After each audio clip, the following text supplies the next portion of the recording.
Today on Sugar Spun Run, I will be making turtle cookies. Hey Sugar Spun Bakers, Sam here, and I am so excited to be bringing you another carefully researched and well-tested recipe. Today we are going to be making rich chocolate cookies with caramel filling and a pecan and milk chocolate topping. I think you're going to love them, and together we're going to make them turn out just like the pictures. Now to get started, you'll want to grab 2 sticks of unsalted butter, and you want these to be softened about to room temperature.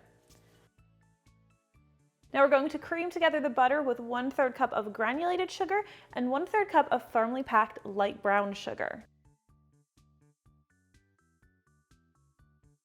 Once that's light and fluffy, we are going to add 1 large egg yolk.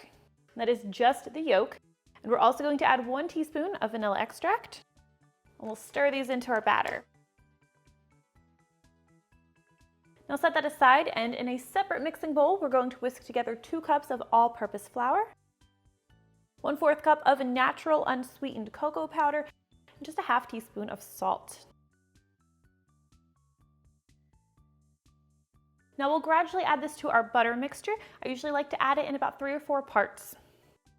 You don't want to add everything all at once because this is a pretty dry dough, and if you do that, it's going to be really hard to incorporate that flour properly.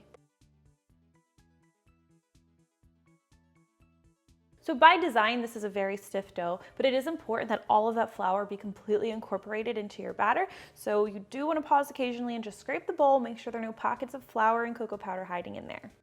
Scoop your cookie dough by level 1½ tablespoon-sized scoops and roll them into nice neat balls. Use your thumb or a rounded teaspoon to make an indent right in the center of the cookie. To prevent the cookies from cracking, you'll want to make sure you indent them right after rolling them while the exterior of that dough is a little bit warm from the palms of your hands. I'm just placing these close together on a wax paper lined baking sheet because I'm going to need to pop them in the freezer for a little bit before I can bake them. Now to help keep these from spreading, we'll pop them in our freezer for about 10 to 15 minutes. Meanwhile, we can preheat our oven to 350 degrees Fahrenheit. Once your cookie dough has chilled, space these evenly on a parchment paper lined baking sheet. They're not going to spread very much in the oven, but you do want to give a little bit of space between them. Now we'll take these over to our 350 degree Fahrenheit oven, and they'll need to bake for about 10 to 11 minutes. Now once these have come out of the oven, the divots that you made with your thumb will have risen a little bit, so we're going to press those down so we have a nice cavity for our caramel filling. I'm going to use the rounded back of a tablespoon, and just do this gently. And this is totally optional, but if your cookies aren't perfectly round and you'd like them to be, then within a minute or 2 of them coming out of the oven, grab a pair of spoons and just use these to gently round the edges of the cookie. I just think they look nicer when they're nice and round. Let these cookies cool completely on the baking sheet. Don't try to move them while they're warm because they'll be a little bit too fragile to handle and they could break. While the cookies are cooling, we can prepare our caramel filling. Now you are going to need 30 unwrapped caramel candies, and we'll place these in a heat-proof bowl. Now I did try this recipe with my homemade caramel sauce instead. If you want to do that, you can. Just keep in mind that that caramel stays a little bit runny at room temperature, whereas if you use the candies, it'll dry pretty firm and it's just easier to transport. And along with those caramels, we'll add 6 tablespoons of heavy cream. Now we'll melt this together until it's nice and smooth and the caramel is completely melted. You could do this in a small saucepan over medium heat. Instead, I'm going to do it in the microwave. I'm going to heat this in 30-second intervals, stirring really well in between. Once your caramel is nice and smooth, you're going to want to divide it evenly into all of your cookies. To easily do this without making a big mess, I like to use a small cookie scoop. Whoops, try not to overfill them. I was a little overambitious there with my caramel. Don't underfill them either though, that's even worse.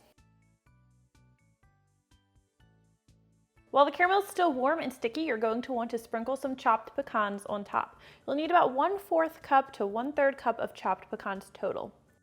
So I do this in batches because that caramel does firm up pretty quickly. Once it's firm, your pecans won't stick.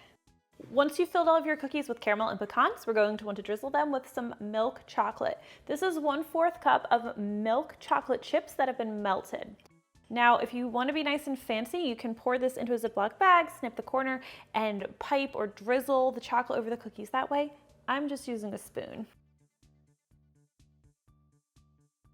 You should let the caramel and chocolate cool completely before enjoying, but you guys know we don't have that kind of patience around here, so I'm going to go ahead and dig in now. I hope you guys enjoyed today's super easy, super cute turtle cookie recipe. And if you try this one out, I really want to hear what you think. Thank you guys so much for watching, and I'll see you next time. I picked one with extra caramel. These are one of my favorites.